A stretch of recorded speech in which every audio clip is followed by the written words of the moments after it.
All right, everybody, home stretch this is the last one. We need to talk about functions, and functions are what make JavaScript truly special. Functions allow us to execute blocks of code when we like, when we want, under certain conditions. We can invoke them at certain times, but most importantly, they allow us to compartmentalize and reuse blocks of code.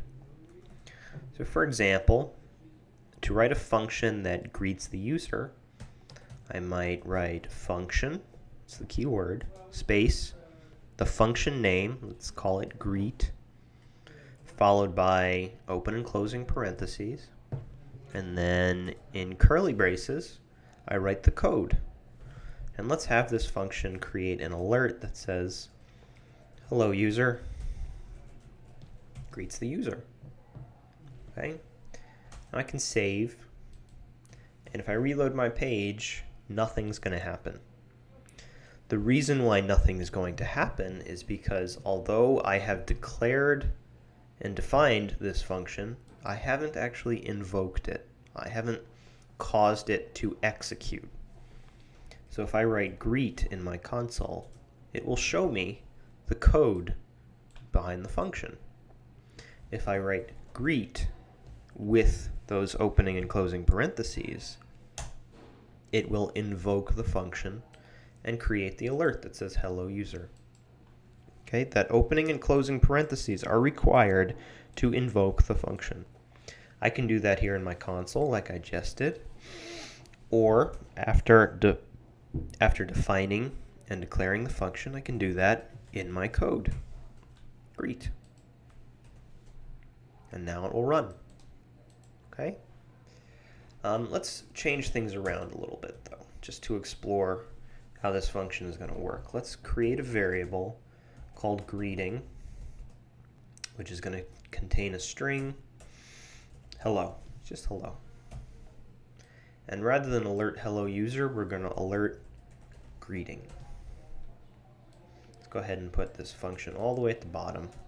Your functions, doesn't matter where you put them. The way JavaScript works is it will scan all of your code, and whenever it sees a function, it will log it in memory so that it's there and ready to use, and then it will jump back up to the top and start running through your code line by line. So it doesn't matter if your function is declared all the way at the bottom. It will still know what to do when it hits this line of code. Okay, so let's see what happens here. I reload, and it runs greet. The alert says hello. Now, after I invoke the function, let's change the value of greeting to hola. And then run greet again. So I reload. First, the pop-up says hello. Hit OK. The second pop-up now says hola. And that is because I have changed the value of the greeting variable, which is what is being plugged into the alert. Okay, so at this point in my code, by line 5, greeting still means hello. And so that is what we see in my pop-up created by the greet function. By line 9 in my code, greeting at this point means hola, or contains the string hola. Therefore, the alert, which is generated by the greet function, invoked at this point in time, contains hola rather than hello. That's important to understand. But this is the basic syntax for a function. And what this is a function which takes no arguments. This alert has an argument, it's greeting. It's something contained in those parentheses. But the greet function itself has no arguments. We can see that here. A function that takes an argument would look something like this. Let's write function sum x and y. Okay, same syntax, but now we have x and y. We have these two things, these two placeholders inside the parentheses following the name of my function. These are called parameters, and what they tell the browser is when this function is invoked, it should expect to receive 2 arguments. So what do I want this function to do? Let's have this function console.log x plus y. Okay. Now x and y, I've chosen these names. They can be whatever I want. I could name them elephant and unicorn, and as long as the correct placeholders are used in my function, it will still work. Elephant plus unicorn. Okay. So let's give this a try. In order to run this function, I'm going to save, do it in my console. In order to run this function, I can't just type in sum, that will return the code. I need to type in sum followed by the parentheses. But it's expecting 2 arguments. So what's going to happen if I don't give it any? It gives me this thing called not a number, which is very similar to undefined. It indicates that it's expecting some kind of value and it's not receiving it. So let's try it by plugging in 10 and 12. Well, now it returns 22, or it logs 22, which is what we expect. How about sum 5 and 5? We get 10. What if I only give it 1 argument? We get the same problem, not a number. Okay, so that's how we invoke a function that expects arguments. We write the function name followed by parentheses, which contain the arguments we are plugging in. So in this scenario,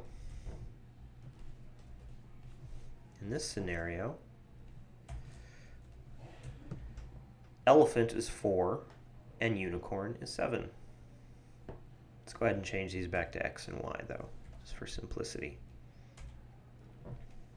Okay, x is 4 and y is 7. And I can do this as many times as I want and change the numbers. So the function, the process that it's running, the arithmetic that it's running, does not change. That is not changed at all by my changing the arguments in this function. All I'm doing is plugging in different numbers for x and for y. Okay, and this is a very basic example of how functions can be extremely useful for us. Let's go back to that first name, last name example we were exploring in the beginning. Let's have var first name equals prompt. What is your first name? Var last name equals prompt. What is your last name? And let's write function greet, which is going to take first name. Well, it's just going to take first and last as parameters. Okay. And this is going to create an alert that says, hi there, plus first, plus space, plus last, plus exclamation mark. Okay. Now, important to note here, first is not tied to first name. Last is not tied to last name. These two have nothing to do with these two at this point in time. First and last are simply placeholders for these variables here. Okay? Currently, the browser has no idea what to do with first name and last name. It just stores the values from these prompts and walks away. So let me demonstrate. Reload. What is your first name? Evan. What is your last name? Winston. Nothing happens. But if I call greet with first name, the variable, and last name, the variable, as first and last, then we get hi there, Evan Winston. Okay? Now, I could just eliminate these parameters entirely and do first name, last name, and after the user is asked, just invoke the function. But that's actually a little sloppy. We want to keep our functions as clean as possible. So it would be easier, it would be cleaner and more professional to, after we log first name and last name, to invoke greet with first name and last name as its arguments, just like that. So first name becomes first, last name becomes last, and we get the correct alert.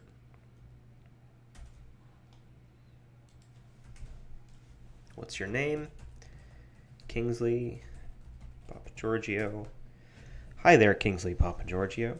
Okay, so in this example, I did not need to invoke the function from my console. It's already invoked here in my code, and I've already told it what to take as its arguments.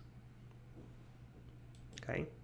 If you want to get real special about it, you can actually plug in these prompts as the arguments themselves. In general, I wouldn't recommend this right now because it can get unwieldy, but let's see it in action. Evan Winston. Hi there, Evan Winston. It still works, and we saved ourselves 2 lines of code. Okay, so it's just a quick rundown on functions which take arguments, how you can perform arithmetic or concatenation using the arguments that are plugged into functions. And we also saw functions that don't take arguments. We also saw the difference between declaring and defining a function and actually invoking or executing a function. Okay. I know this week has been a lot of material, so please review. Take the time to watch the videos again. If that's helpful, definitely code along with everything that you've seen here. And welcome to JavaScript. It's going to be a brave new world.